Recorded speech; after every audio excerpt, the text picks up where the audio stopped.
We can rebuild him. We have the technology. Many of you may remember the hit TV show, The $6 Million Man. Well, I'm not quite as expensive, but my life has benefited from some rebuilding as well. Thank you, Madam Contest Chair and fellow Toastmasters. The doctor said I was having a heart attack and I was dying on the table. He took the paddles and shocked me and revived me. He said I needed a pacemaker. A pacemaker? I was barely 40 years old. But after the whole dying on the table thing, he had my attention. Now I have one of these in my chest, and yes, I too am bionic. My kids thought it was great sport to follow me around the house with the TV remote to see if they could make it go off. Oh, Dad! Ooh, luckily, these things are on different frequencies. But what makes matters of the heart even more serious in my home is that my wife and 5 of my children all have heart conditions.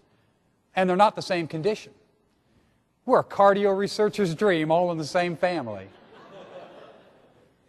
Well, I don't think about my pacemaker that often. I just went on with my life. But what is very important to me is that I routinely conduct heart self-examinations. I don't mean tuning up my pacemaker. I mean searching my soul. Because the heart is the conduit of so many critical emotions. Certainly love comes from the heart, but courage and confidence and passion, they come from the heart as well. And there have been many times in my life where I've struggled to find the courage and the confidence to live in passion, to pursue my dreams. And to me, these are every bit as critical as the blood that courses through my veins. Because the heart is so much more than a pump. Well, thankfully, I have help for my heart beats. But sadly, there's not a gadget I can implant to give me courage. A passion pacemaker. I don't think they've made one of those yet. But I am bolstered by the examples of others who have faced great challenges in their lives and risen above them with courage and confidence and passion in pursuit of their dreams. One such heart hero of mine is named Joanne. Joanne's resolve and her courage really suggests a heart much larger than her 4'10" frame would indicate. Joanne was a happy, playful child. But in 1941, when she was 4 years old, she fell down a flight of stairs and she broke her back, was left paralyzed. But in the early 40s, there wasn't much you could do for her condition. Joanne was placed in long-term hospitals where her parents could only visit her one Sunday afternoon a month. Joanne just ached to be with her family and her friends again. And perhaps that aching steeled her resolve because Joanne had orderlies put shoes on her feet every single morning. Because Joanne was confident that not only was she going to walk again, but she was going to run, and she was going to bike, and Joanne was going to dance. You see, Joanne wanted what most young girls want. She wanted to look pretty. She wanted to have friends, and she wanted to dance. Then the miracle occurred, and Joanne regained her ability to walk, and she left the hospital at age 15. That's right, 11 years in the hospital, but if you knew Joanne today, you would have no indication that this episode was ever part of her past. Joanne left an amazing legacy of what the heart is truly capable of, much more than just pumping blood.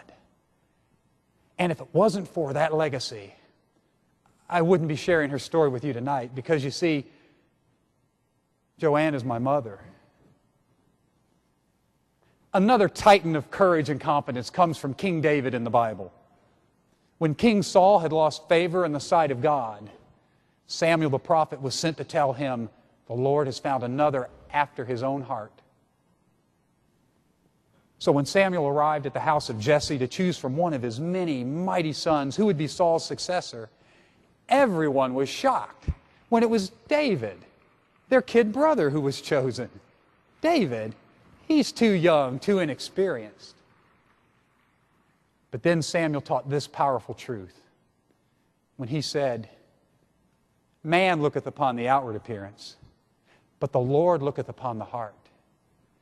And when the others were cowering, that same David faced down the giant Philistine Goliath and slew him. And all of this from a child. But there's been many times in my life where I've cowered in the face of my Goliaths. And their taunting sounded something like this. Jeff, there's people half your age making twice your income. Just give up. Jeff, you'll never get that promotion. You don't have the talent. You don't have the experience. Forget it. Jeff, you couldn't run your own business. You don't have what it takes. You're a failure, a loser. Jeff! These were destructive voices that just screamed at me. When I should have seen myself, we should all see ourselves as kings and queens, capable of facing our Goliaths and slaying them. I stand before you tonight as a work in progress. I've learned that passion is really a journey. And though I'll travel every day, I don't have to walk alone. With me could be my mother Joanne or King David or any one of a number of other heart heroes who have faced their challenges courageously, confidently, and pursued their dreams passionately.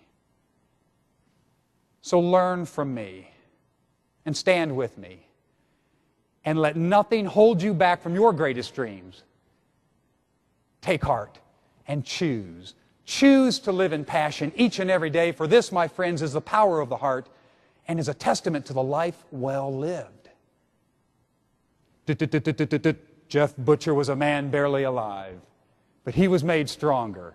He was made faster, and he was made a whole lot happier.